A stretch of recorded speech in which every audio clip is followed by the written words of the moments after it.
हरिओम. योगदास श्री जय गणेश जोशी लिखित श्रीकृष्ण. राक्षस ब्राह्मण महाबल. कंसाच्या मंत्र्यांमध्ये महाबल नावाचा एक राक्षस होता. त्याने कंसाला सांगितले की मी शत्रूला शोधून काढतो. ब्राह्मणाचे रूप धारण करून मी लहान मुलांचे भविष्य सांगत हिंडत हिंडत त्या बाल श्रीहरीला शोधून लोकांकडूनच नष्ट करवितो. तुम्ही काळजी करू नका. कंसाने मोठ्या आनंदाने संमती दिली. महाबलाने एका ब्राह्मणाचे रूप धारण केले. तुळतुळीत गोटा, त्यावर भली मोठी शेंडी, धोतर, सर्वांगाला भस्माचे पट्टे, कपाळी चंदनाचे गंध, हाती पंचांग अशा वेशात महाबल राक्षस ब्राह्मणांच्या वेशात लहान मुलांचे भविष्य सांगत पंचक्रोशीत हिंडू लागला. तिसऱ्याच दिवशी एका सकाळी महाबल ब्राह्मण गोकुळी दाखल झाला. त्याने नवजात बालकांचे भविष्य सांगणारा म्हणून आपली ओळख करून दिली. लोकांनी नंदाघरी 3 दिवसांपूर्वीच एक फार अद्भुत बाळ जन्माला आले आहे असे सांगितले. महाबल ब्राह्मण नंदाघरी पोहोचला. सकाळी सकाळी एक ब्राह्मण आपल्या दारी आला आहे असे पाहून नंदाने त्याचे यथोचित स्वागत केले. त्याची ऊन पाण्याने पाद्य पूजा केली. त्याला सन्मानाने आसनावर बसविले. बाळाला त्याच्या पुढे आणून ठेवले. बाळाचे महाविलक्षण तेज पाहून महाबल राक्षस समजला की हाच तो बाल श्रीहरी. एक परगावचा महाविद्वान ब्राह्मण बाळाचे भविष्य सांगत आहे असे समजताच सारे गोकुळ नंदाघरी गोळा झाले. महाबल ब्राह्मणाने बाळाची पत्रिका मांडली. त्याने मोठा विचित्र चेहरा केला. सर्वजण पाहू लागले. ब्राह्मणाने सांगितले की बाळ अति कुलक्षणी आहे. सर्वांनी डोळे विस्फारले. ब्राह्मण पुढे म्हणाला की हा कुलाचा घात करील, गोकुळाचा घात करील, सर्वांच्या नाशाला कारणीभूत होईल. ब्राह्मणाच्या या भविष्याचा साऱ्यांना क्रोध आला. ब्राह्मण पुढे सांगता झाला की या बाळाला जमिनीत जिवंत गाडून टाका. सर्वांच्या तळपायाची आग मस्तकात गेली. इतक्यात एक गाडगे आले आणि महाबल ब्राह्मणाच्या तुळतुळीत गोट्यावर येऊन आदळले.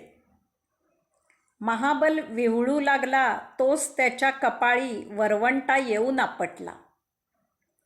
कपाळातून भळाभळा रक्त वाहू लागले. क्षणार्धात त्याच्या पाठीवर पाटा आपटला. महाबल ब्राह्मणाच्या पाठीच्या हाडांचा चक्काचूर झाला. एक मुसळ येऊन त्याच्या अंगावर आपटले. तो खाली कोलमडला.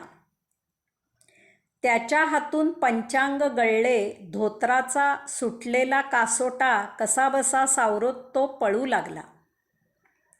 तोच एक केरसुणी आणि लाटणे आले आणि त्याला झोडपू लागले. महाबल ब्राह्मण पळत सुटला. गोकुळाच्या वेशीपर्यंत त्या केरसुणीने आणि लाटण्याने त्याची सोबत केली. त्याच्या सर्वांगाला चांगला खरपूस प्रसाद मिळाला.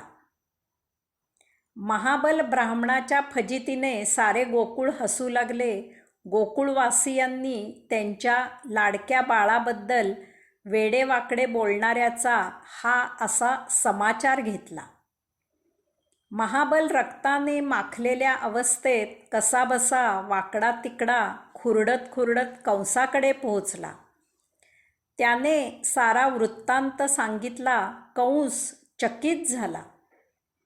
त्याला या प्रसंगाने चिंतेत टाकले. हरिओम. त्याला जोडूनच बारसे. गोकुळात प्रत्यक्ष परमचेतना अवतरली आहे. गोकुळात सर्वत्र सुबत्ता नांदू लागली. ऐन श्रावण मास चालू होता.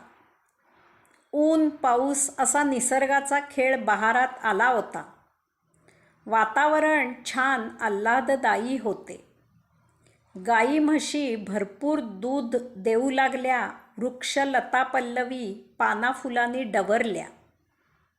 धान्याची रोपे बहरून आली. निसर्ग सृष्टी सौंदर्य उधळत होता. लोक आनंदात आणि उत्साहात नित्य व्यवहार करत होते. धनदौलतीला बरकत आली. सर्वत्र सुबत्ता होती. आनंदी आनंद नांदत होता. नंदाघरी 12 दिवस जन्मोत्सव चालू होता. आता बारसे करायचे होते. त्याची गडबड सुरू झाली. लहान थोर असे सारे गोकुळ नंदाघरी जमले. सर्व गोकुळ उत्साहात होते. गोकुळवासियांनी नंदाला अभिनंदनपर भेटवस्तू दिल्या. सुवासिनींनी यशोदेची खण नारळ धान्याने ओटी भरली. सुगरणींनी मिष्टान्न तयार केले. सुवासिक फुलांनी पाळणा सजला. घरात सर्वत्र सजावट सुरू झाली. सडा मार्जन घातले गेले. खास ठेवणीतील कपडे परिधान केलेल्या गोपींनी उत्कृष्ट रांगोळ्या घातल्या. बाळाला दृष्ट लागू नये म्हणून तीट लावली. त्याला छान छान कपडे घातले. बारशाची गाणी सुरू झाली. गोपींनी बाळाला पाळण्यातून खाली वर घ्यायला सुरुवात केली.